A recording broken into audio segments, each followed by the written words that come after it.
All right, we're going. No going to sleep, huh? No going to sleep. Oh yeah, well, it'll keep recording. Hopefully I'll stop it before I go to the potty. My name is Jim Napolitano, and I am a graduate of the UConn Puppet Arts program. And yay, but it's not the only route to puppetry, so don't get that in your head. There's plenty of things to do to get to where you want to be. But up until very recently, let's say the last year and a half, 2 years, I was a full-time puppeteer, and I'm a majority-time puppeteer now. So when you plan for these workshops, you got to give the title, and then you think of a better one. So I'm going to rename this workshop as we go right now to Where the Gig's At. So my hope is to start a dialogue based on my experience of where I find work, how I find work, and things I do to get work, make money, where, venues. But I really would like this to be an open discussion. So share as much as you feel comfortable. And if you'll pardon me, if there's some times where we're oversharing, I'll try to rein you in as gently as I can. I know everybody has ideas, and that's great. And hence the audio file. I don't know how to do it yet, but I'd like to start this kind of dialogue. And I'm not the tech guy for this. This past June, I was at the O'Neill, and there were 18 students studying with Richard Bradshaw, and they started their own group called a Shadow of Bradshaws, because we were naming all the different groups of animals. But they've made their own Facebook group, and it's private.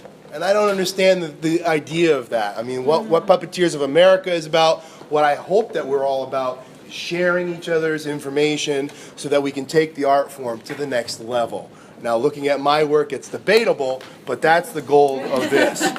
I say that I'm not a full-time puppeteer at this point, but for 20, 25 years, I was only doing puppetry. It took a number of years to get to the point where I was only doing puppetry, and now because of virtual situations and not having consistent, reliable puppet work, bills still need to be paid.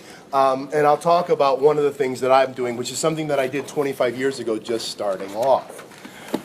We're going to start off with when they do like geometry math. There are. I'm going to pause the. Are you all right? No more jumping on the bed.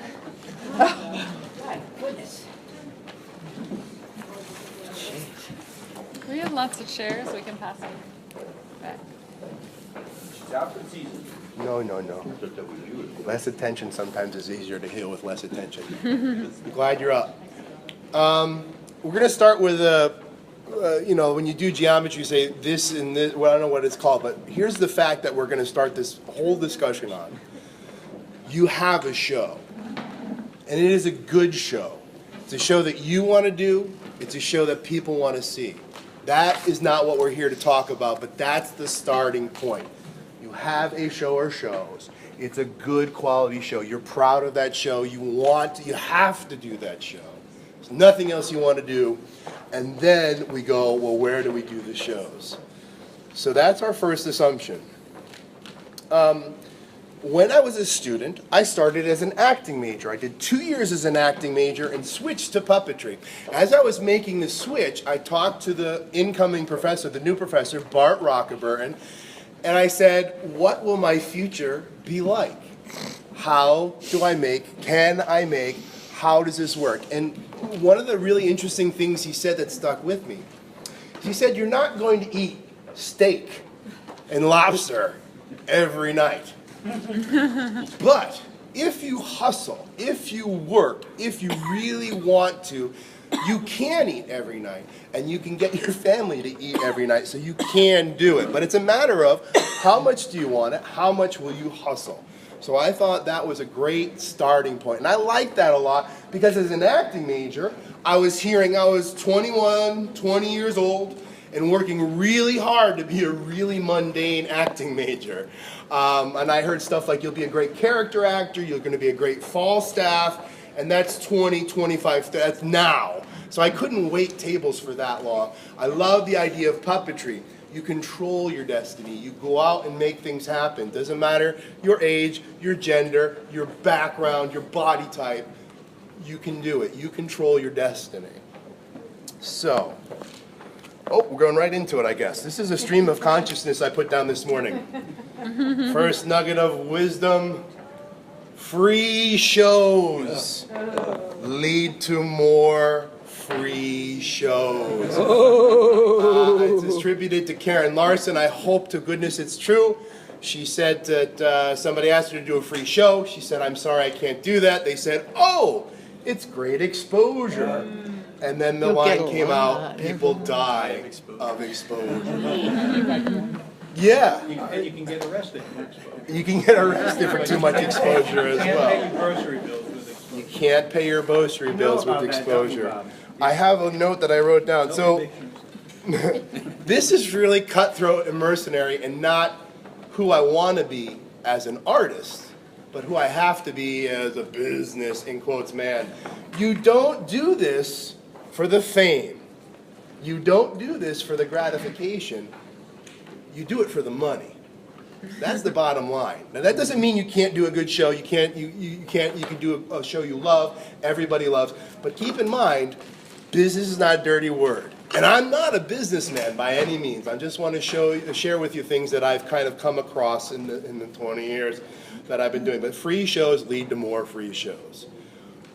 I've tried things that have worked to various degrees of asking them for money, whatever we could agree on, and promising that I would donate it back, just so that I could have a tax write-off. I don't know that that's ever worked, but it's something you could try it. Like, can you pay me $50?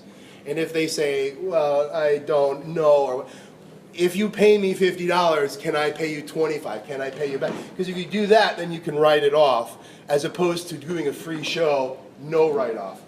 I put in the form of a question, why do you feel you should be paying less than everybody else? And sometimes they have a good reason. We have handicapped children selling bottled water, and they pay for their own entertainment. Free show, I do free show occasionally, but I know exactly what you mean. Yeah, you're welcome to do whatever you want. You take whatever I say and throw it out or use it. You can do free shows, but not always, not often. And it's a good caveat to say, please do not share that I'm giving you a free show, because everyone will want one.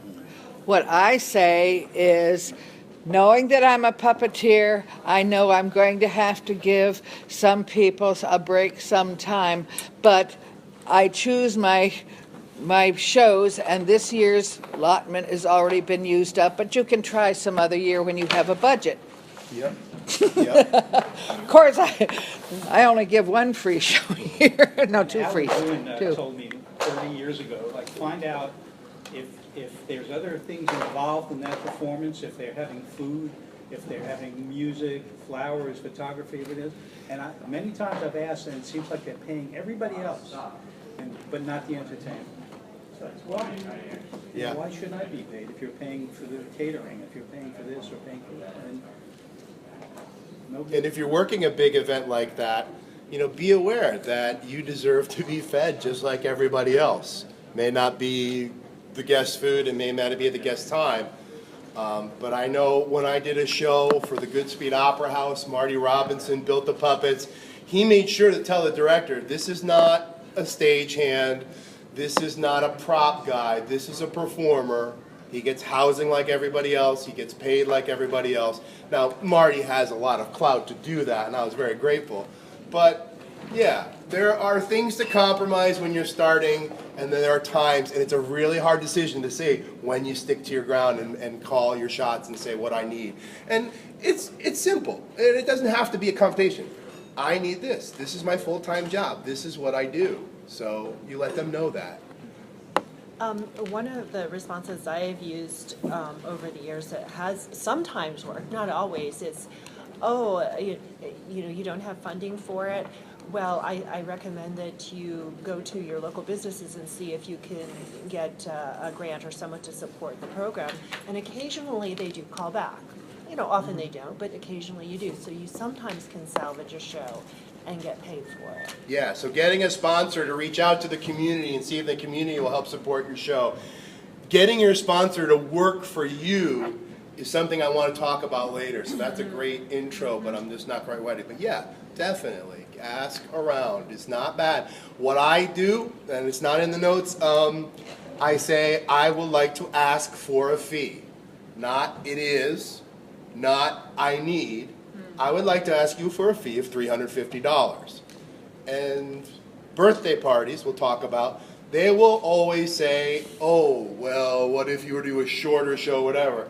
I say, we can do whatever you want. I've given you my rate.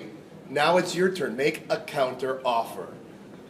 Tell me what you can afford, and I'll see what I can do for you. But don't discount your show first. Me, personally, I will take off 50 or 100, where the person who's booking it might take off 25 and think, oh, I got a bargain, I get the $25. So let them you've put yourself out there, you've given your price, and let them suggest a figure back to you. Then you have to decide whether it's worth it or not. Nobody can tell you. Right, so free shows lead to more free shows, but a $150 show, a $100 show is better than substitute teaching. I'm a sub. I started off 25 years ago out of college, or not long out of college, as a substitute teacher. It's a great thing to do because it allows you the flexibility of choosing when you want to work. So you can keep going for those jobs. You get a job, you say, no, I can't sub today. But I am appalled. I remember getting more, and it depends on the school system. But for my situation, for what I have to do, the time and the area I can get to, $75 a day. So that's made a big impact on what I think I need to make. Because anything more than $75 is a win for me. I like kids, but not that much. I like teaching, but I like people who want to learn. And teaching can be a bit more of daycare, babysitting, whatever. And I'm doing K through 5. So these things can affect your price range. There's nothing wrong with doing a lower end show. That said, I'm always looking for where I gotta get more. So last year I did about 126 contracts. That's not all the work I did because some people do their own contract, but I use that as a record. This year, at this point, I'm at 96, so I'm on track. I'm kind of the same, but I'm always want more. I need more. I don't need more. I need to charge more. It's a terrible thing to think about. I hate doing it, but it's true. You gotta start. The more money you make, the less you have to work, or the more money. I don't know what to say. And that's a product of your market. You have to find out what other people are making, and hopefully we can talk about that. But yeah, $150, $180 is better than 75 because I'll go to the job, whether it's an hour or 2 hours away, an hour set up, 2 hours home, whatever. It's just about or less than I would be subbing because I got to get up early and shave and get there. So there is that. Grants, art funds, whatever we're talking about. I don't know where we can go with that, but here's the deal. I don't do them. It's not that they're bad. It's just that I can't rely on them. And I think you got to keep that, just like television work. I was fortunate enough to do 3 wonderful years and make more money in one season of TV work, which was about 3 months, than I had made in any full year previous. The money is fantastic. The union, the benefits, the retirement, but television work doesn't last. And grant money doesn't last, doesn't stick through. So you can go for it, just don't count on it. Go for things, bird in the hand things, okay? So there's something I think if you're in this area in North, there's a website and an organization called creativegrounds.org. And they're an arts, and they have also something called the NEST program, N-E-S-T, New England State Touring. So they give grants. I know Sandglass has gone through them for me as a NEST performer to help, because Sandglass is like 50 seats, 80 seats. It's a tiny little theater. So they went through, but I don't write grants. There's money to be made, but just be aware that it's hard to rely on. Just as I build with my stuff, I try and build, and it might be objectionable to buy at a Walmart or a Home Depot or whatever, but I know wherever I go in the country, if I need to replace a part, it's there. It's just a philosophy. Yeah, you gotta be careful with your prices. This is crazy. I did Nickelodeon a couple of years ago, about 2 years ago, in New York. And they see me perform on White Post Farms, and they wanted me to come out. Nickelodeon, I was shocked, because then they came up to me, and I thought, hey, you got puppeteers already working for you. And he said, yeah, but they won't do anything for the staff. This is for the whole building, the staff. So I came in at a reasonable price. The guy came up to me and said, no, you gotta go up $200 more. Be careful with that. You come in too cheap, you won't get the job. It's called perceived value. Perceived value, Yeah. right? And when they gave me the check, I was shocked, you know. You say you're a $150 person, they see you as a $150 person, I'm a $500 person. Yeah, yeah. Once Well, again, it's a matter of, I would like to ask you for a fee, I'm going to ask you for a fee of, not I'm worth, because that's, you know what you're worth. But you also know what they're worth, hopefully, if you've done your, but yeah, there's always room for negotiation. But yeah, it's hard for me as an artist, I don't see myself as an essential service. I am not a fireman or a doctor. People can live without my show. I know that people like my show, and I like doing my show. So it's hard for me to value what I'm worth. But you're only worth what people will pay. So if you go to a grocery store with lots and lots of stuff, are you going to pay $2 for 20 ounces of water? Probably not, when you can get a gallon for 99 cents. But you go to Disney World, you're going to pay $4 for that same bottle of water. It's just what you perceive it's worth. Sometimes it changes. So your introspection should change as well. Debbie? Yeah. Strikes me as when you're looking at what you're going to charge, if every single person jumps ecstatically on your price, you're pricing too low. Could be. If you have a certain number of people start saying, well, I'm not sure, I'll have to get back, then you say you're right in the range. I mean, not everybody should say that, but if everybody says no, you're toast. If everybody says, woo, yeah, then you gotta, maybe you might charge Think about more. adjusting it. Yeah. Somebody said to me that you don't want to raise your prices more than $25 or $50. You don't want to make a $100 jump. There are places I've been doing same price for over 10 years, and I'm grateful to do that one job for that one place every year. I know I can count on it. One's a school in the fall, where fall is very slow. I love hearing from them. And I say, well, I did it last year, I got to go up a little bit, but it's not as much I charge other people. That loyalty, that thing you can count on, and you never can count on 100%, is worth it to give them, a price that you say, I really appreciate. I always sign every email, I think, when I'm signing a contract, I appreciate it, thanks for the work. Let them know that they're helping you. But yeah, the fee game is an interesting thing, and I'll go through my fees later on. So creativegrounds.org, that'll lead you to the New England State Touring. I'm now going to plug one other one that I think is really great, the Henson Legacy Foundation. They have grants, they do it every year, and they have a family grant, which to me is relatively new, 5 or 7 years old. And that leads me to the topic that family shows, kids shows, that's where you're going to make the money. It's just a numbers game. So I look at slams and adult stuff as my therapy. And where I have to make the money is working for, I call it family show. I don't like to say what age is appropriate. People will ask me, what age is your show good for? And I say, well, what ages do we have? What do you have? And I say, oh yeah, that'll work.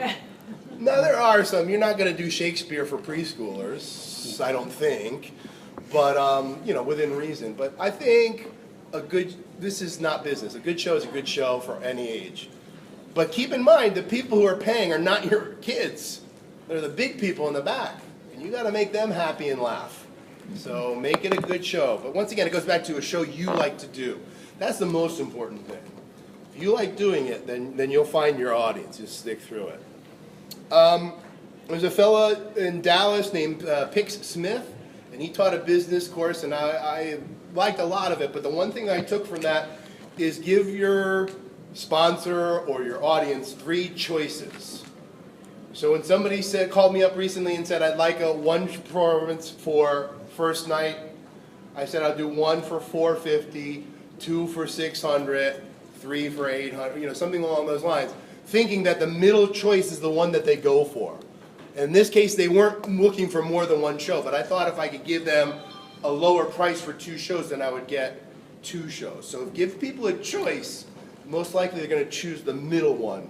They don't wanna be too hot or too cold, you know, like Goldilocks. How to find work. I don't know, I really don't. Cold calls. People swear by it. I swear that I will never do it. Same here. Yeah. Calling somebody up. If your venue is a school, there is no good time to call a secretary. They work harder and longer than anybody else but the janitors. So calling somebody up and not knowing who you need to talk to. But that's what you want to find out. You call a secretary and say, who is your cultural arts director? And then, You can. You can find that info online. Bingo. okay. So, online, Milford, Connecticut, Milford Board of Education, that website will list all the schools. Each school will have a website. Each website should have a PTO, PTA listing. They, in my experience, are the ones that are buying the schools. I remember a book that was out a long, long time ago about school assemblies. They say, contact the principal's the man, suck his, kiss his head. No, not to my experience. And I've even had it so far, this is more philosophy of performance, I've had PTA, PTOs not choose a curricular-based show. And what I hear, a couple times, our kids work hard, and they do testing, and they work, and they learn. And this show is for them to have fun. So keep that in mind. You can put in curriculum. Don't be surprised if you're really, really science curriculum show. Schools are hard. Schools are hard. I don't know what to say. They've gone way, way down. But your best bet in is PTO, PTA. Very difficult contact to maintain. They change 3, 4 years if you're lucky. And the next person that comes in, they've got to prove their worth. They don't want to do what the other. So if you were in with Flynn, with the old PTA person, the new PTA says has got to do something totally new because it's going to be their way. That's a hard thing. Little sneaky trick when I always do the vice president. I figured they don't get the glory as much, so I send my card to the vice president. I don't know if it works or not, or if it's a co-president, the one lower on the list. Very few schools that I see list a cultural person. But along those lines, schools do a lot of things. They have pajama night and back-to-school barbecues. So once again, PTO, PTA might be the way to go. You do showcases? County showcases? I can't find showcases. I have it later on. Let's talk about it in a little bit. But yeah, showcases, I always hear about too late. I'm not great at finding them. PTO, PTA, not after school. So, Deb's not here. Len Gerwick. Do we know Gerwick Puppets? Yeah. I got a brochure from him somehow, some way, or I took it from him. Great idea. I haven't implemented it yet, something to think about. Schools, PTO, PTA, always bloody, and now I have kids in school. Selling wrapping paper, selling cookie dough, selling popcorn, selling pies. So, the idea that I remember seeing for Len is, sell so many tickets at this price, pay me my fee, keep the rest as a fundraiser. It's not going to raise a lot of money, but you don't have to sell cookie dough or popcorn or wrapping paper. It's a one-night thing. Want to make more money? You guys sell popcorn. You do whatever you want. So that's a neat idea. It's finding, but you've got to find that person to talk to that's receptive, and I haven't been aggressive enough or tenacious enough to do it. But these are things you can try. Seems to me that if you put your website address on the ticket and provide the tickets, then everybody who buys a ticket has your website. Yep, that's great. I like to do informational giveaways. Talk about that with my postcard stuff. Absolutely. Just things that you print up. So cold calls. How do we get work? Cold calls. Better to do internet. Emails. If you do an email, I think it's better to do one at a time, not a blast. Just before you go too far with that printout thing, what I found is if you print those bookmark size ones, because then it's practical and they have all your information on it as like a postcard or a flyer or something, and people like them. Yeah, something free, they'll take. No, I do a postcard that has how to make a shadow screen out of a cardboard box. So, in my show, this is show stuff, in my show I take out a shadow puppet, big one, say how I make it, say how they can make it, use cardboard and bendy straws, and then I say, you don't have to have a screen. And I turn my light onto the ceiling and do a shadow. You could do it on you could do it with a flashlight, but if you want, I have instructions after the show, come and say hello. It's propaganda. Libraries in particular, I always make sure, can I give this out? Is this okay? I've heard of really sneaky, stinky people that are like, you know, I don't know, insurance guys or whatever. They said, get bookmarks or your card, go to the library into the puppet section and put your card, just like somebody left it there. I'm like, yeah, the librarian, after 3 or 4 books of my card falling out of it, they're not going to figure it out. But yeah, that's a kind of a neat, sneaky Pete thing. Take your bookmarks, put them in random books about your subject. Emails, once again, it's better to be personal. You can have a form, and you can do blind so that nobody knows who else is getting it, but I really prefer to do it one by one. Time consuming. But talk about time consuming, I do cards. I get cards printed up, embossed. I go to Walgreens, like 7 or 13 cents a picture, cut them with pinking shears, post a picture, write a handwritten note. I feel like that's a little better than just blasting postcards, which I also do. Yep. I was going to say, one of the other marketing strategies that I've taken from some of the festivals in the past is business card magnets. I've got a whole stack of them somewhere. Yeah, I love those magnets. Anything from Staples I love. I love playing Well, with. actually, I get mine made from cafepress.com. Nice. Yeah, in the back. Special postcards that you're making, how many would you have made? How many of those personal? The more I print up the postcards, the better price I get. I generally do 5,000 at a time at $320 with delivery. So each one gets a personal message. Oh, postcards? No. This is my handout. I just give it to the kids. No, I have a separate card. How many do I do? If I'm smart and I find the time in October, I should do all 40 jobs I had in July. Thank you. Keep me in mind for the future. Okay, thank you cards. Or, you know, I'm going out to California. I'm 10 days there, only the weekends. So I talked to the theater. They said you can't go any farther, you can't go any closer than 70 miles or 75 miles. So I looked and I saw Napa Valley, which is somewhere I had been before. And I looked up all online, 22 schools, handwritten. I'm in your area. I can give you a good price with no travel fees. Let me know. I haven't heard. No jobs. I have one job from a library that I got from Art Gernberger, who was nice enough to introduce me to a library. It was 2, one had to back off. So I got a lot of free time. I'm going to go look at the redwoods. And that's a win. Because my trip paid for itself, but I figured if I can get some spending money by doing libraries, I'm already there. Once again, I did that at the end, like the beginning of June last year. If I was smart, I would have done something the last week of August to reinforce that. But, yeah, so emails, cards, handwritten cards. So another way to find jobs, I guess, is through social media. Whatever you're going to do. I mean, Facebook's a big king, or maybe not. Instagram, Twitter, blah-de-doo-dah. I have a Facebook. I have 3 Facebook pages, and they're all entertainer pages. I have no personality, apparently. I have no personal page. I can't like you. I'm sorry. I really appreciate any likes. My suggestion, do what you want. Wait a little bit, see what everybody's using, however you want to play that. But I must stress, you have to be super careful what you put up there, what you say, what other people say. You hear the people that are in college or interns, and they have a picture with them at a company meeting with a drink and saying, getting paid to drink on the job, ha-ha.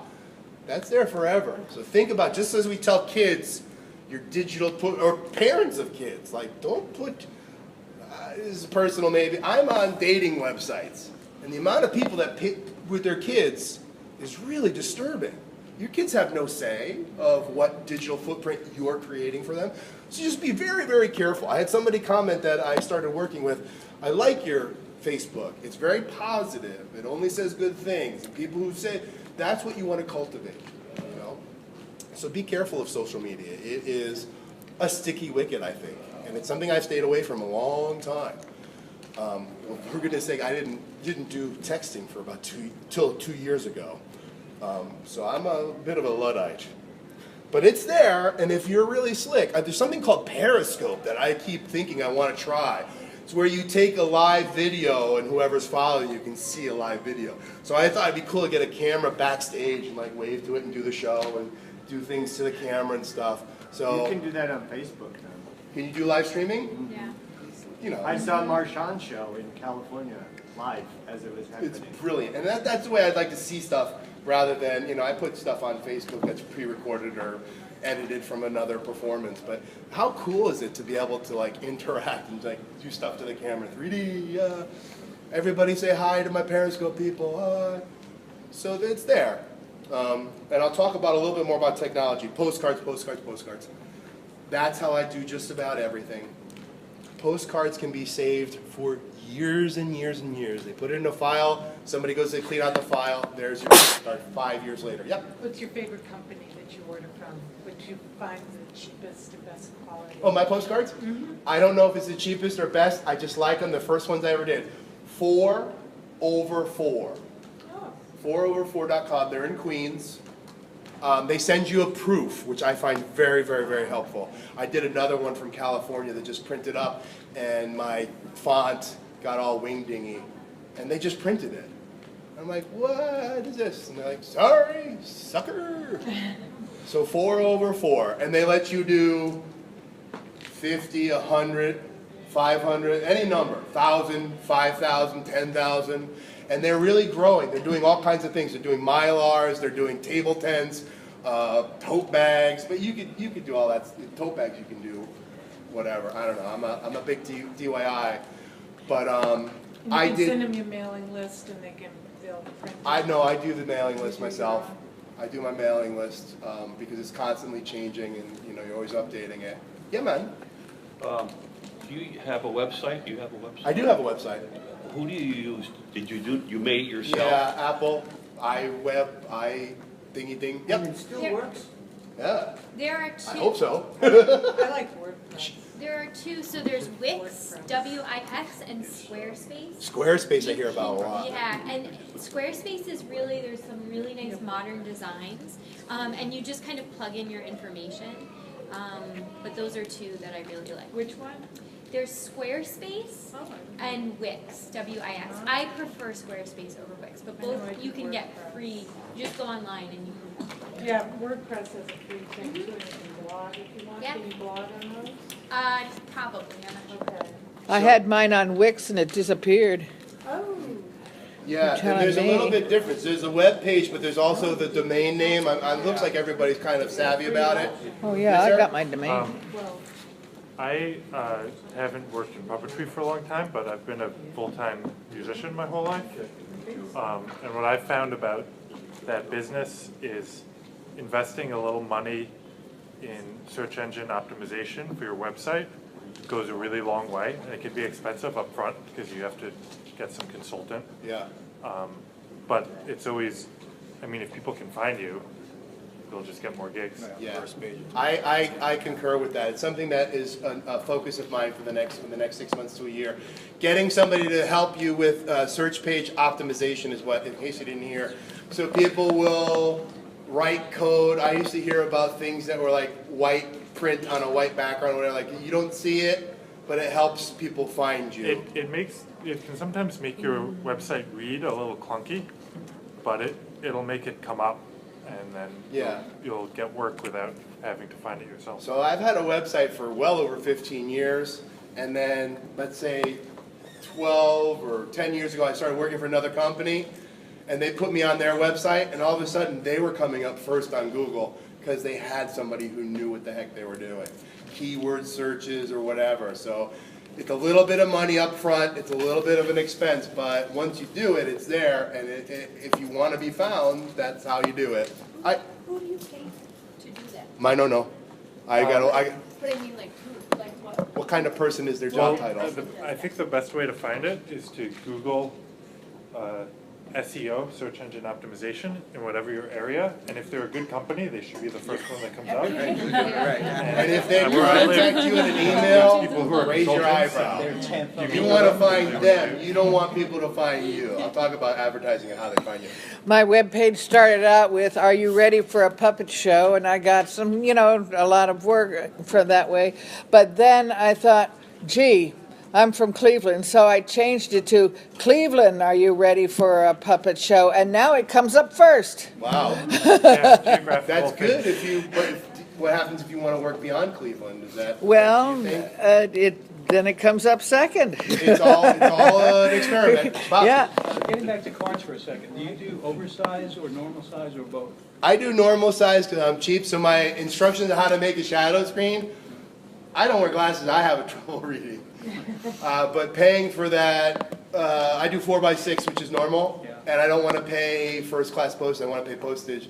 So I found a way to squeeze in a lot. In addition, to supplement on that, I have on the card down at the bottom the address that I'm sending to, where my label goes.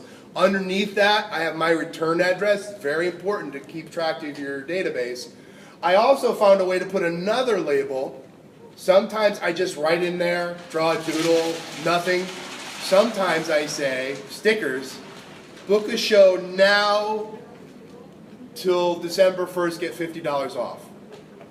Just little promotions that you can put. You got 5,000 postcards, they're gold and they're forever green, but you can add a sticker that gives them a promotional idea.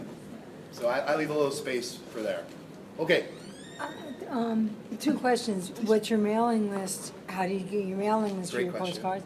And the other thing is, I use Big Daddy for my website, and I wanted to just throw out to the group the difference between Big Daddy, which I've been happy with, and the Square, the Squarespace. Anybody know the difference between Big Daddy? Anybody know the difference between Big Daddy? Is it GoDaddy? GoDaddy. Right. I used to have mine on GoDaddy, and I dropped it for only a week, and it became a diaper website. Okay. Nappy. So, yeah, when I go to Tiger Technologies now, that was through the recommendation of Lindsay Briggs, and they contacted me, and they said, put something up. Let us put something up. I'm like, no, I'm going to get to it next week. It only took a matter of a week before GoDaddy sold it for a week until I knocked them off. I don't know what I lost or if I lost anything, but I'll get to your question in a moment. You have one? I just wanted to speak on the search engine optimization, that Google's changed a lot of the rules. And so one of the things you were mentioning, the white on white, that will get you blacklisted now. So there's a lot of things that people were doing, like incessant repeating of keywords, et cetera, that used to work, and as of recently now will get you in deep trouble to the point where you might have to sell your website and get a whole new website. So you do need to be careful when you're choosing someone for search optimization to make sure they're doing the right thing, or if you're doing it, make sure you're updating and making sure the major search engines are using what Their your matrix current, is. your current. So in case, did you hear that in the back? There used to be tricks that are no longer acceptable. You'll get banned for using hidden text or whatever. So whoever you go to optimize, search engine optimize your web page, make sure they're current, just like an accountant. Make sure they're current, and maybe even ask them, like, how has it changed in the last 2 or 3 years, so you get a feeling. Once again, be careful. Just like advertising, we'll get to this in a little bit, in a parenting magazine or newspaper, once you put that ad, everybody's going to call you. Like, are you here for a puppet show or to sell me an ad? Because you put an ad in one place and everybody else who's selling ads sees, oh, a Livewire. So be ready for that. If somebody contacts you, I would look at it with a raised eyebrow. You want to find somebody that you go to. My opinion. How do I find my mailing list? 25 years ago, there was a big-ass book in the library reference section called Patterson's Guide to Elementary Education. All the states, all the schools. After 5 years, I copied it, 10 cents a copy. You did Connecticut, and I went back for New Jersey, and went back for... Then I bought a copy, and that book, I think, has been kindling. Like, schools closed, they changed, they moved, they've been broken down. Patterson's Guide to Elementary Education has 2 other options besides that. I don't even know if they do a hard copy. I think you can get a mailing list, which is a one-time use. So you can buy mailing lists, Patterson's Guide or wherever. My tip for mailing lists, you get it printed out or whatever, or you get it as a file. They put dummy addresses that go back to them. So they'll know and keep track if you use it more than the one time you paid for it. See what I'm saying? You get 800 schools, somewhere in that is, will send your card back to that company you bought from. So play nice. Or I think you can buy it on, well, almost DVD, probably PDF now, a file at your computer. But there are mailing lists. DC area, Bob and Judy Brown. I remember sitting at a guild event and Judy was telling me what she used. She said you can library 30 miles of this area and you paid for it and they gave you all the listings. Google. I went to my state page, printed up a list of all the towns in my state. Took that hard copy.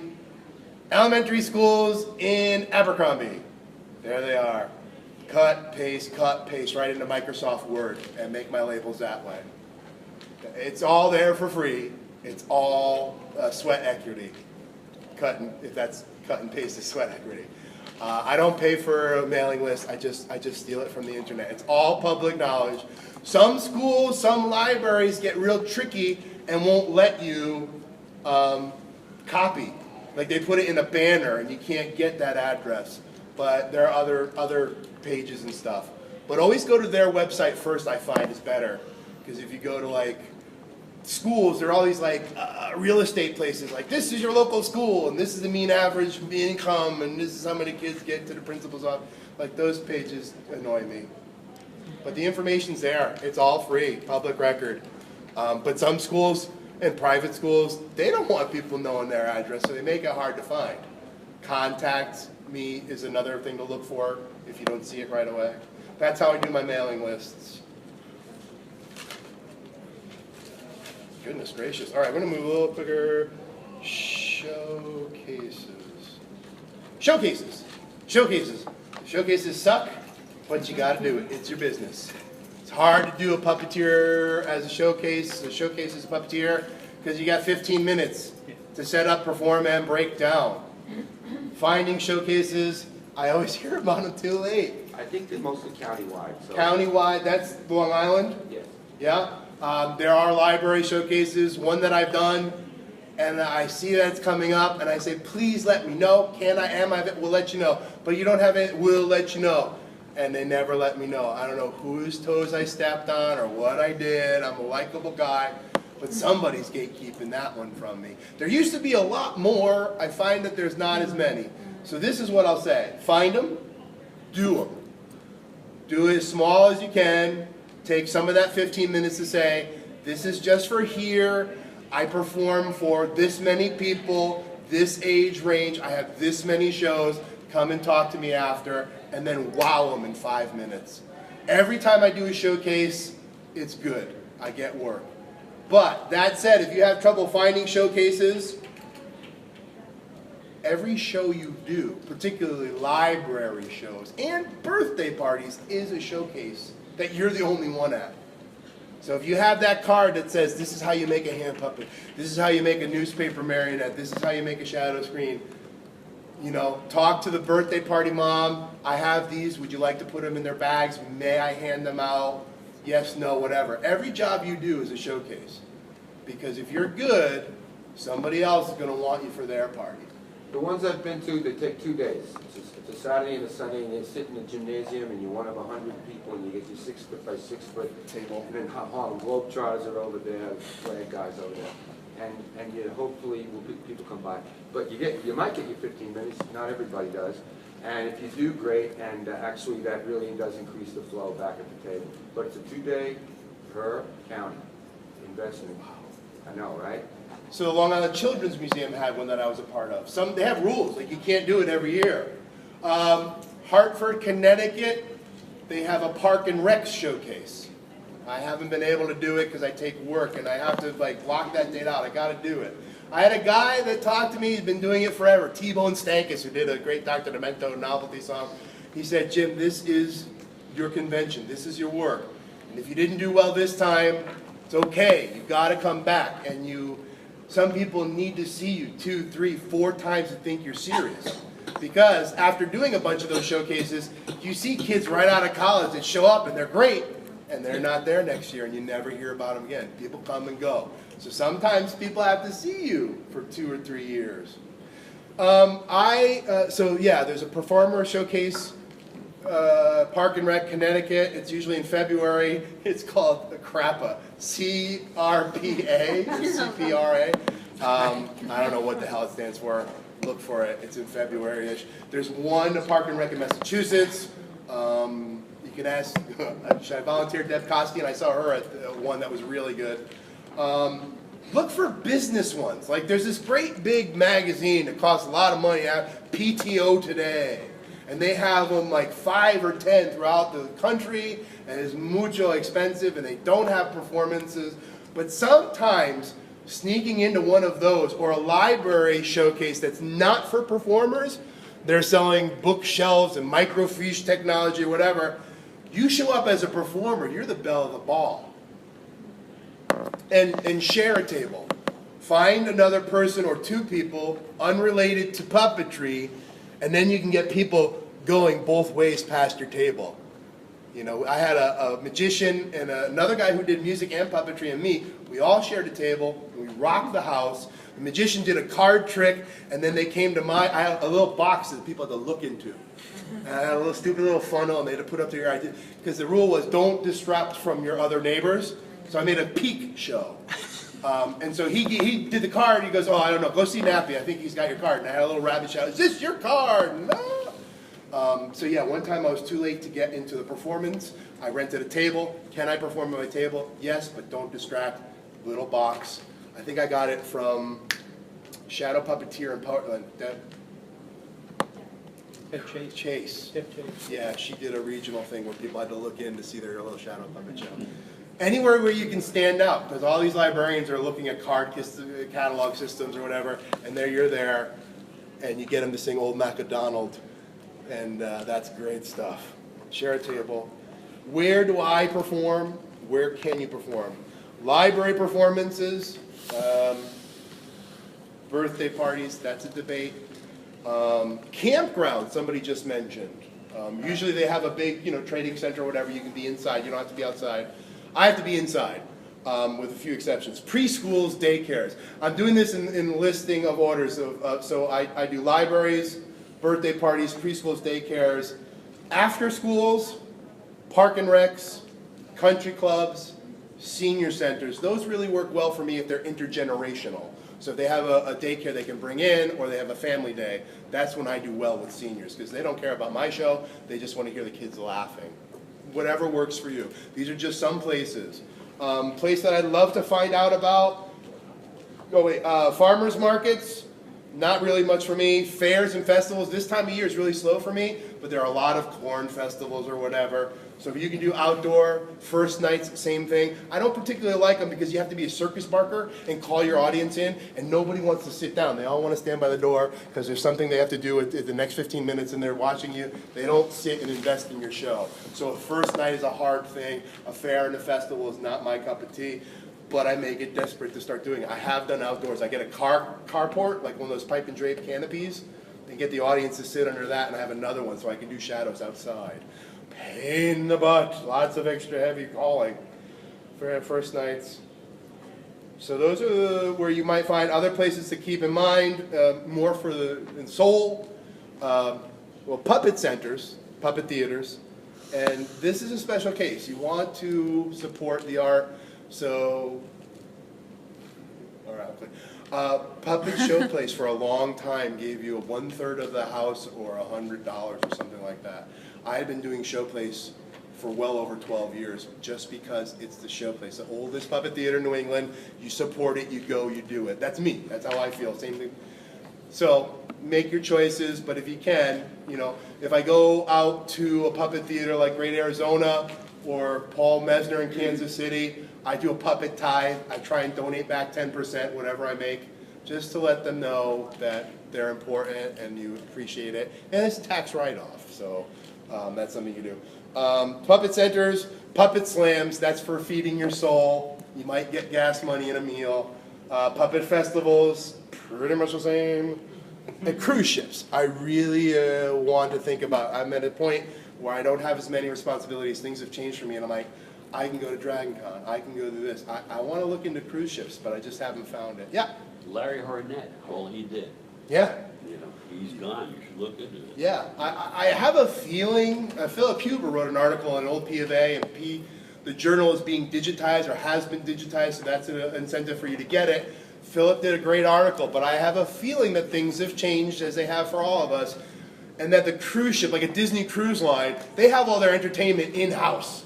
So they get their waiters, they're not waiters, they're performer wannabes, so they do the waiting and then they do the show after the dinner or whatever, So I don't know if they have guest artists or whatever, and I'm told you have to have like a black tie and don't do celebrity bingo as appealing as they try and make it seem. You're there to do your shows and that's it. I said to Phil, can I go and do my shows and sit in my cabin and play games, video games? He's like, yeah.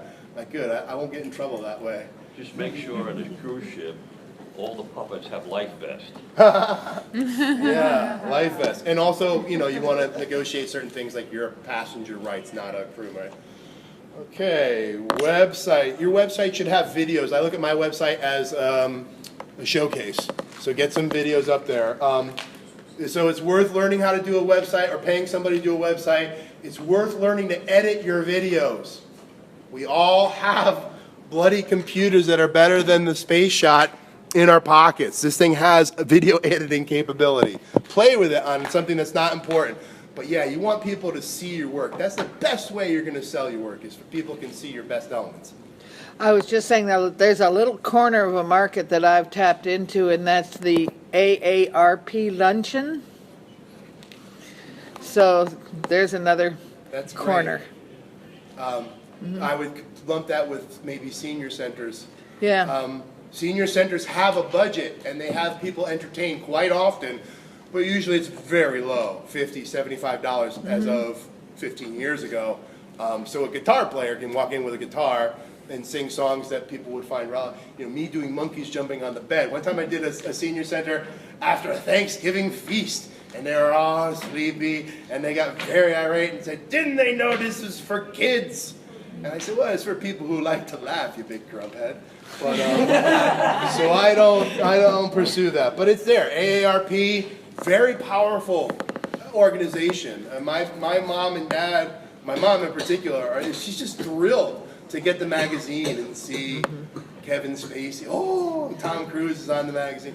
So yeah, definitely. I mean, there is a baby boomer generation that's going to need entertainment.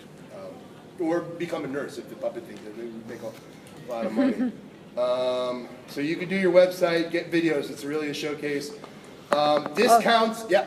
Another corner that I got into is unions. They have Christmas parties, they have Easter parties, and they also have retirement luncheons for them. So there's another avenue. Yeah, country clubs. I don't think I mentioned country clubs. You did. It can be a little sticky wicket, a little highfalutin. The kids can be really crazy, just like birthday parties. So that's another opportunity. All right, so I mentioned get the sponsors to work for you, did I, at some point? So what I do if I'm going out of state for a library, I will let them know that I'll give them and whoever books with them $100 off if they can coordinate the distance and the time and it all works out. That way I don't have to call other libraries. Get the librarian to do it for you. They get $100. That's a significant savings. My library out-of-state fee is $450, so I do now $350, because if I get 2 or more, I'm making $750 or $900, better than $450. So get that, and sometimes they will say no or can't be bothered. Then you get $450 from them, And then call anyways. There's nothing that says you can't call and get your own job while you're in the area. I do a 3-hour touring radius one way. 3 hours out, 3 hours back. So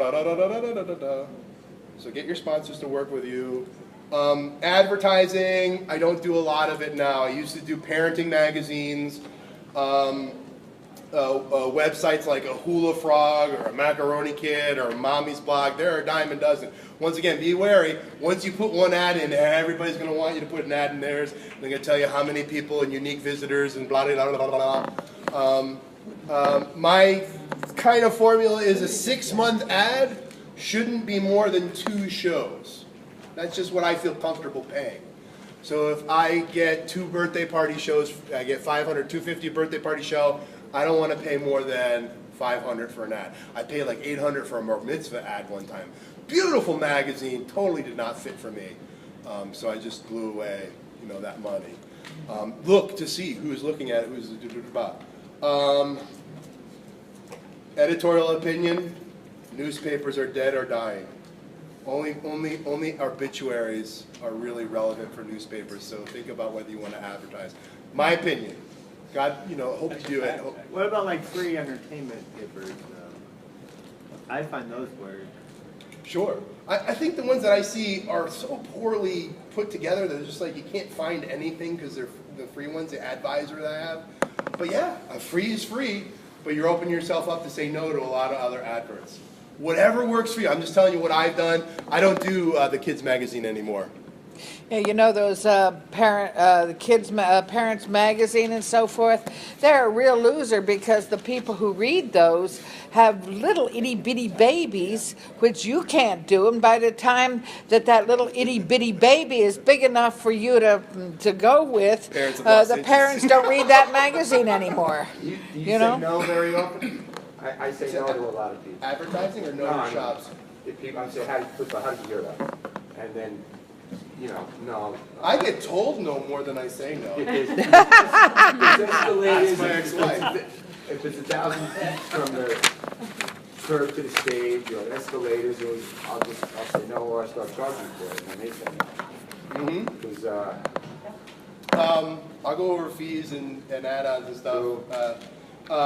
No, people want to know if I have any real puppets or traditional puppets, and then sometimes I say no. I'm sorry, I don't. And no real puppet. What is a real puppet? Not a shadow puppet, apparently. Oh. Yeah, traditional. Like it's the oldest puppet there ever was. It's the first puppet. I don't know that there are any more. They want a Muppet. They want Elmo. Can I bring Elmo? Can I do themes? I try not to do themes. Birthday, a princess, dragon. Why is that?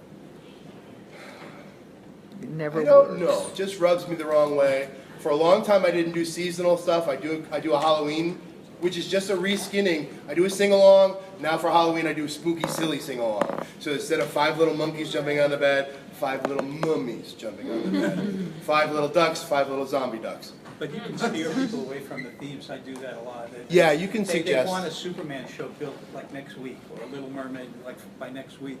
And I tell them the kids don't care. They don't. You can buy the plates for them that have Little Mermaid, and you can have decorations. They want entertainment. They just want to have a good show. They don't care about the theme.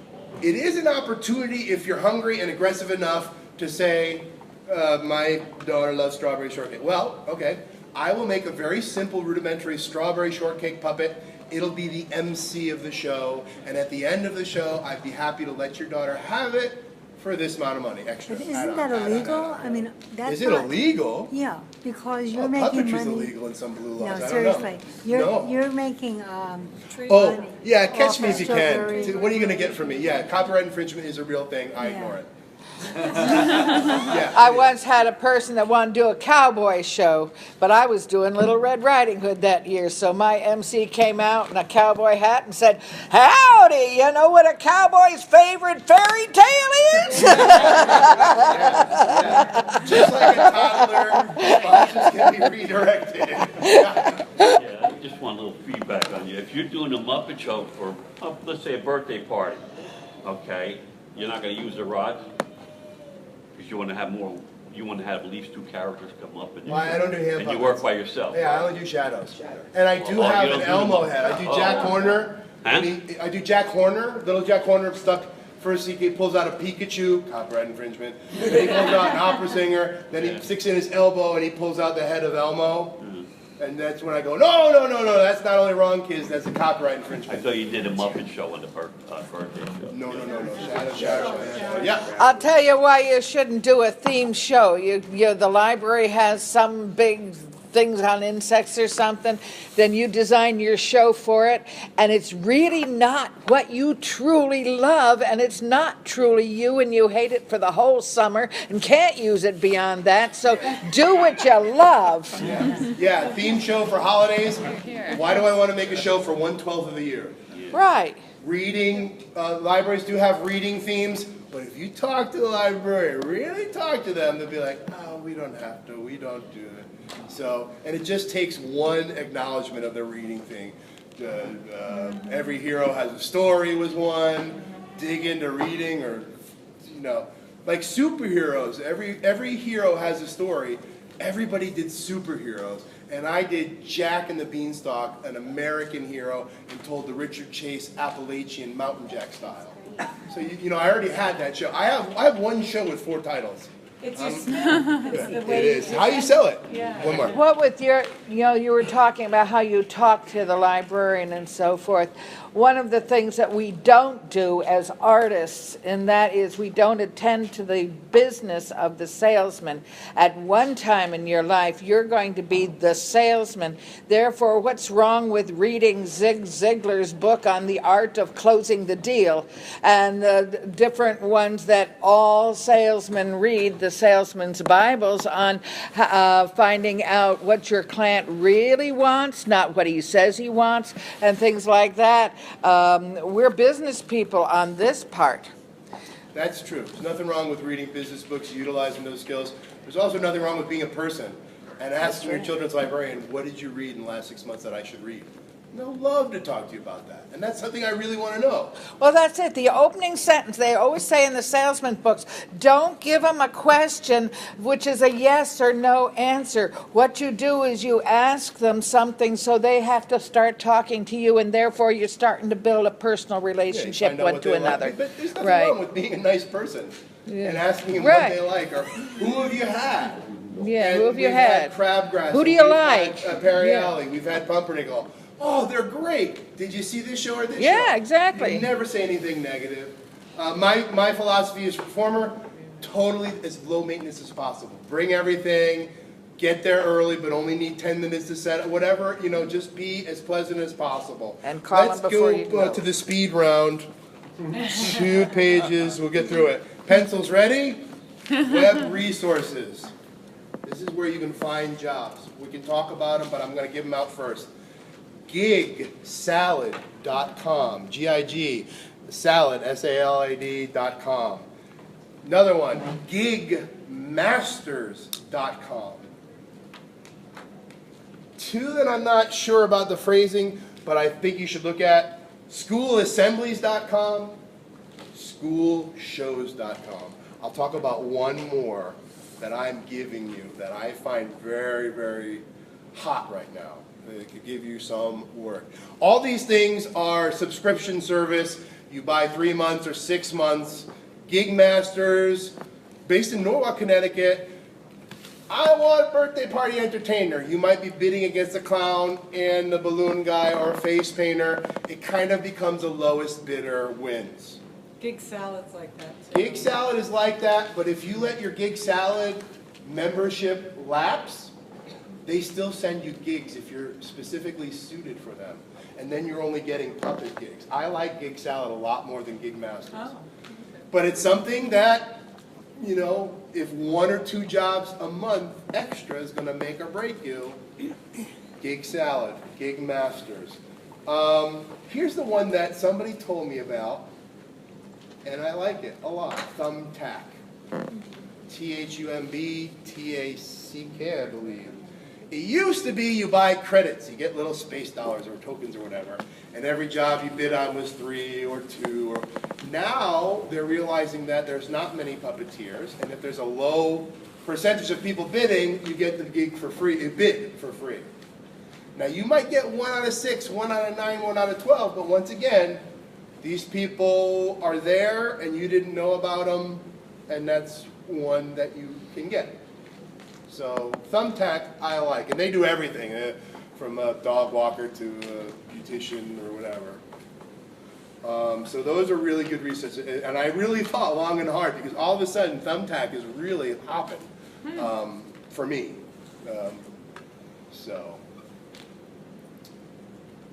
May I ask you, on the schoolassemblies.com, I get emails from them and I have never gone with them because it seemed quite pricey and I wasn't sure if they actually produced anything. Have you actually gotten results from those people? No, is that the fellow that says one state is $199 and then 3 or more states is $399? I think and so. it's a year, but you get 18 months, and he sends out. I'm getting ready to. I should have done it when I had my summer nest egg, which is kind of depleted now.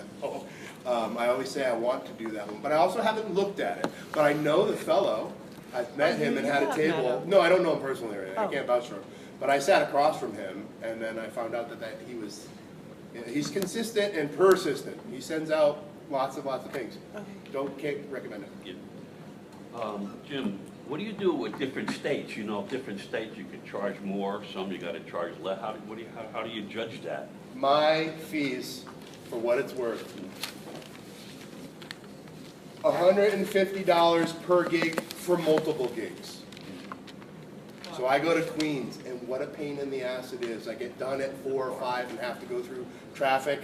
I've learned to have dinner now. But I might get 6 or 8. There's so many branches. I think I did $250 for them. It used to be $450. Okay? But $150 is about as low as I'll go, and that's really for more than one gig. My most, yeah? How long a show is that? 45 minutes generally. What's your setup? How long? 20 minutes set up. Parking takes a lot longer in Queens. 20 minutes set up, 10-minute, 20-minute breakdown.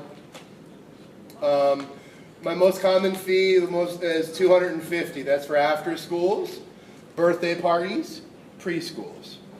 Been doing $250 for some preschools for 10 years, and they've had me every year. Some are starting to have me a second and third time. Preschool is something to think about for the younger kids. You're going to get the younger kids because the older kids can go out, leave the site, and the parents will either the center pays for it or the parents put in money because they keep them at the center and they don't have to get on a bus and go. Category tax. Taxes? I got it. Yeah. Hopefully we'll get to it. $250 is most common. $350 library in Connecticut. $450 library out of state. I'm in a good location. I can get to a lot of different things. And then $350 down for an out of state library if they find another one that get that sponsor to work for you. Shite, I lost something. Workshops, I don't do a lot. I ask for $200 or $250 for the first one of every day, and then $100 or $150 for each additional, no more than 4 a day. That's just how I roll. That I like to ask for an hour or an hour and 15. And I also have a number limit, no more than 30, 35. Repeat that a little slower. Okay, workshops, $200 or $250 for the first one of the day, and then each additional the same day, $100 or $150, no more than 4. Hey, do you charge for materials as well? No. You should. Well, I could, but it's another thing that I have to jump. If I give them a fee, and I can say that includes materials, then they don't have to think about it. Yeah. And the same thing with mileage. I just include $50. The new formula I got from working for somebody else is $50 for every 30-mile increment beyond 60 miles. Does that make sense? Say it again. Everybody gets a 60-mile radius, no travel. 90 miles is $50. 120 miles is $100 more. If you're going overnight, then you have to do I give myself a $20, I don't know who eats their $20 a day on the road, $20 per diem.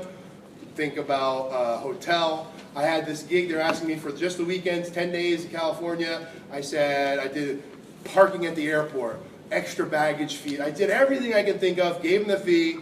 I said, am I getting my own room? They said, yes. Gave them the fee. They said, well, we have housing. All right, go back. And I gave them another fee. They said yes.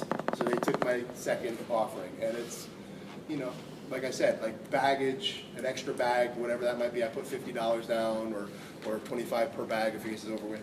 So you gotta figure that out. But I think it's better to give the sponsor one fee, tell them it includes travel, that's the fee, that's the final fee. They like that. They don't wanna think about it. They wanna feel like they're getting nickeled and dimed.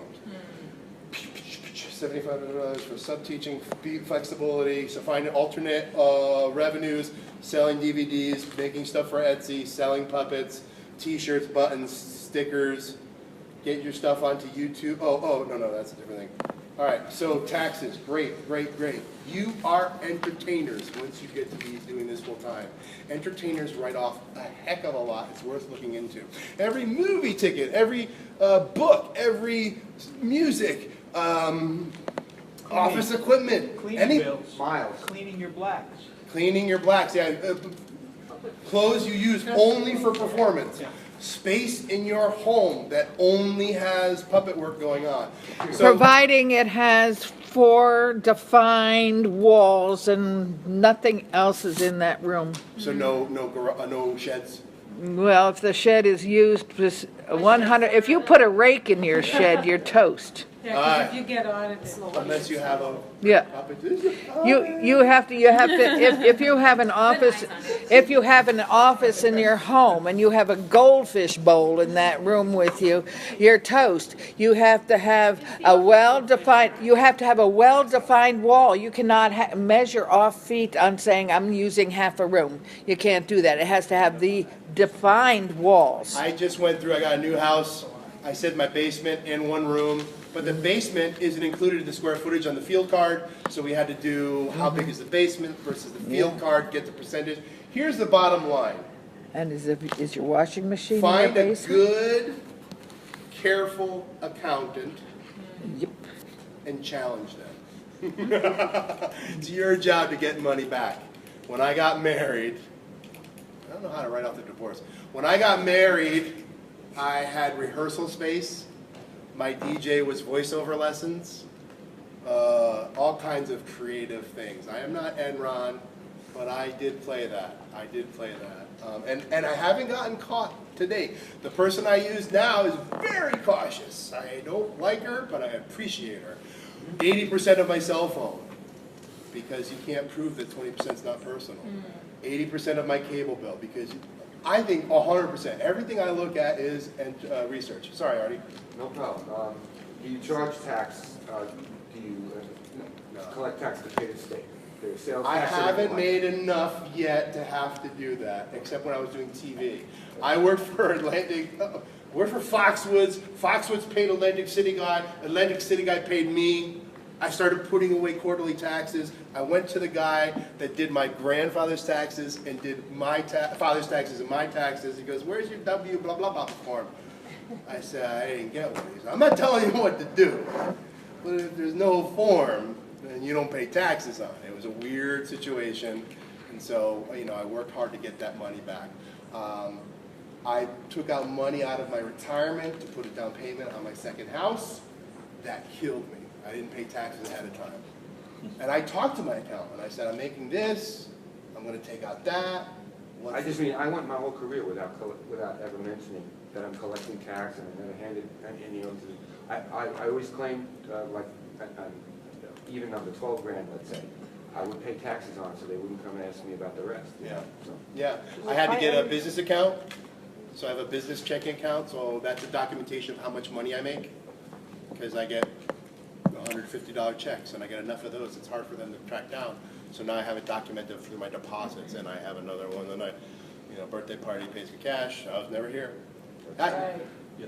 I tell them I'm retired, and I said I did come back in, this is my little part-time business, and I only get cash or a check mark cash. And that's it, you get rid of the government. Right? However it works. Some places can't. Bottom line, find a good accountant, find a careful accountant, and then make sure that you declare a profit at least once every 5 years, or else you'll be called a hobby and can't deduct squat. Haven't had that happen yet, but That's good. Up until 2 years ago, I had a wife, so she had the majority of taxes taken out, and then I had the majority of the deductions or write-off to try and get her money back. Now it's different. Questions? I was just thinking he was referring to sales tax, and I called to New York. We don't have to, as a service, charge a sales tax in New York, but I don't know what state you're in, but you would need to call New your York. state treasury if that's what your question was. Nope. He's talking about quarterly taxes. Okay. On the total profit. Okay. But I wait until the end. I'd rather pay a penalty than give them my money ahead of time. And I'll pay more, and then I'll hide more next year, whatever. You know, you didn't hear me say that. Coming towards the end, find a good accountant and challenge them. Yeah, 10 more minutes. I just had a little thing about where, yeah, it's not important. One other thing to consider, working for others. I did that right out of college. That's something you can do on your way to becoming a full-time. You're still a full-time performer, puppeteer if you're working for another company. Not a whole lot out there. But there is a difference between working for others and working with others. So keep that in mind. That's a big commitment to work and create with others. And you need to think about what happens after. Which I like. If somebody calls me to the show and I'm already booked, I will mention other local puppeteers like Stephen Whitman or other Long Island puppeteers, and hopefully they will do the same thing back to me. So we can help each other.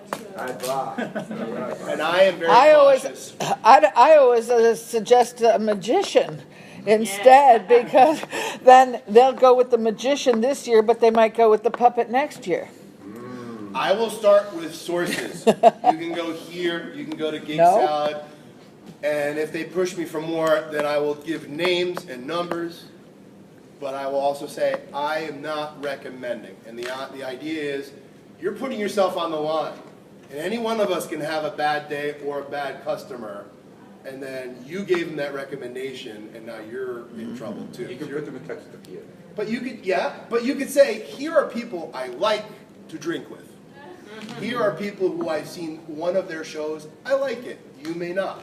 You know, just don't give them a seal of approval without really knowing that that's what you want to do and that's your reputation. More.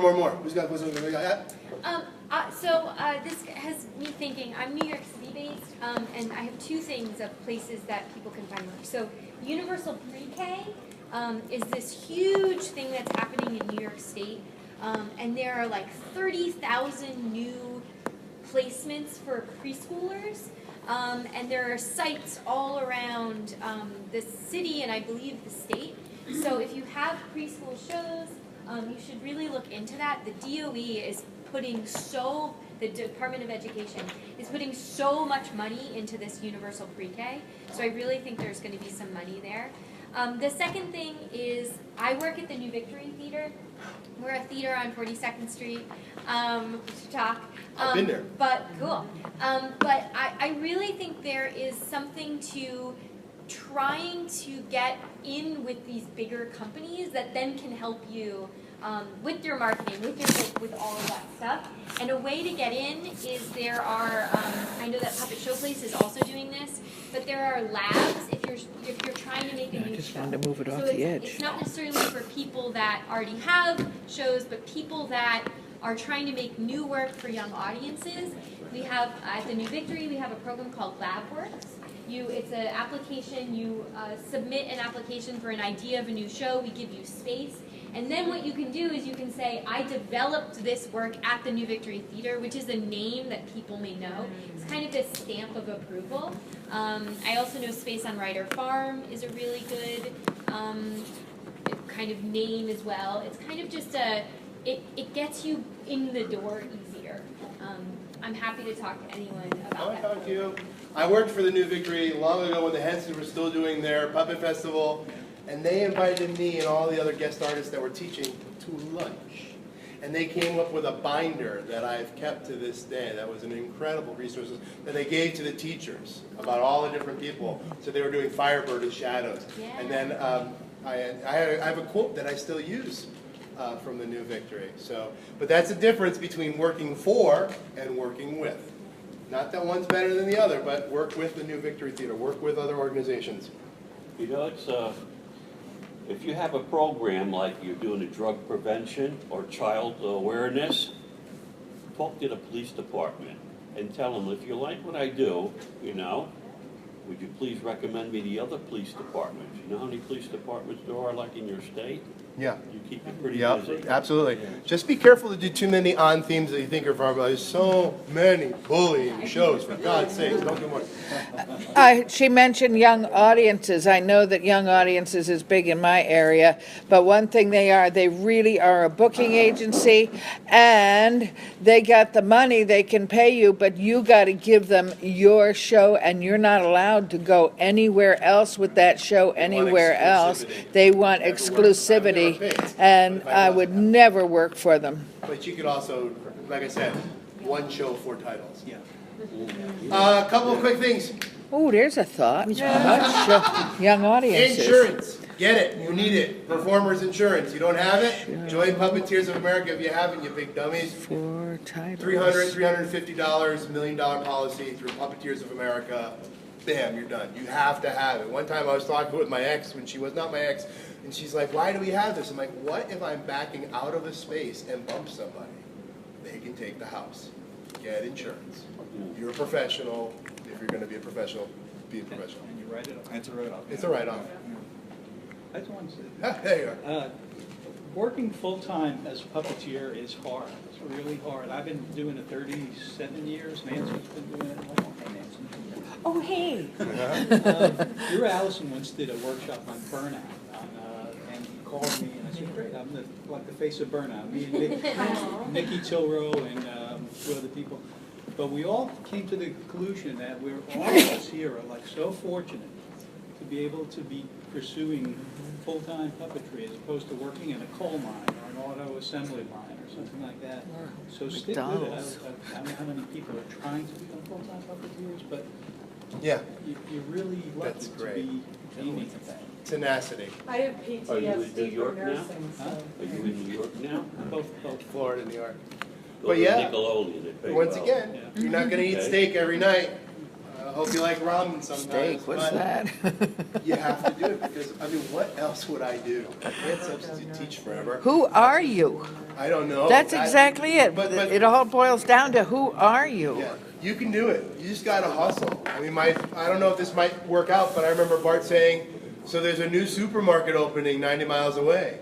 Go to them and say, can I work something out front and have a gift card? I don't know. There's all kinds of deals to be made. Find your advocates and kiss their butts. Find your sponsors. Thank everybody, always. If somebody, birthday parties, they can be hellish. They are a godsend in the slow months. Somebody's invited you to celebrate the most wonderful event. Even though they forget it and get crazy what they're doing, you are part of a family unit for a little bit. You are celebrating a precious moment. And yes, there's going to be people drinking and talking in the back. And I had a hard time with that before I realized, and I had kids, sometimes you don't talk to anybody but the 6-month-old. And so now you're in a room for adults, and for God's sakes, can we talk about anything? It's understandable. They want to talk. Deal with it. You're not that important. You are that wonderful. Keep that in mind in everything you do. Any Turn more up the on volume Census and Great. trot on. Good closing remark. Yeah. The greatest comment I got was from Sal McCree working the Sicilian marionettes on Between the Lions. And I heard him saying, that nappy's tenacious. He won't put the puppet down. This is an 80-pound puppet. The iron made my hands swell up. I couldn't hardly bend him. But he's like a bulldog. That's what you have to do. Yeah, all right. Thank you very much. I'm going to stop the audio so that we can all start swearing now. Once upon a time, there was a little old lady. Once upon a time, there was a little old man. They were very hungry, so the lady went to the kitchen. She was going to make gingerbread man, but she did not have any gingerbread. All she had was a little bit of stinky cheese. We'll deal with it, no problem. We'll just let it be. And the lady put bacon for the mouth, and she put olives for the eyes, and then she put the stinky cheese man into the oven to bake. But when it was time to open the oven, the smell knocked her back, and out came the stinky cheese man. And he said, run, run, run as fast as you can. Can't catch me, I'm a stinky cheese man. What is that terrible smell? You know, I'm really not that hungry. Oh, I know, and I am really not that lonely.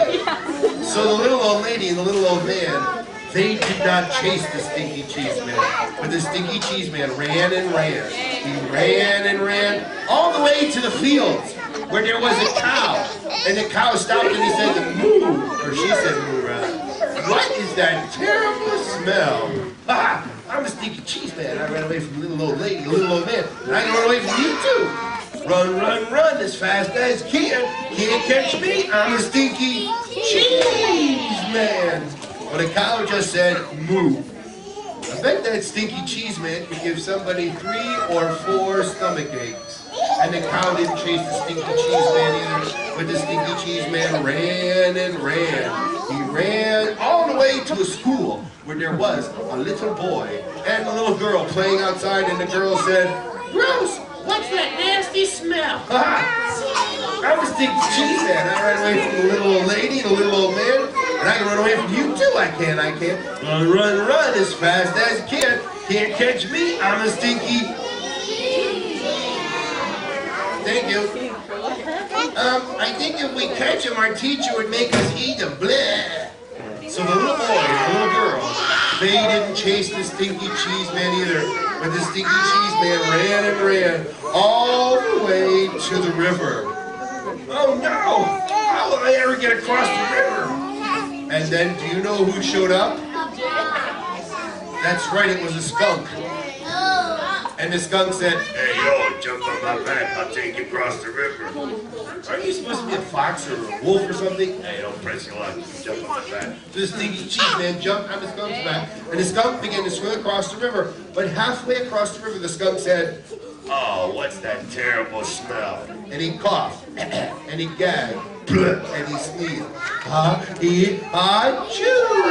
And the stinky cheese man fell into the water and dissolved away into nothing.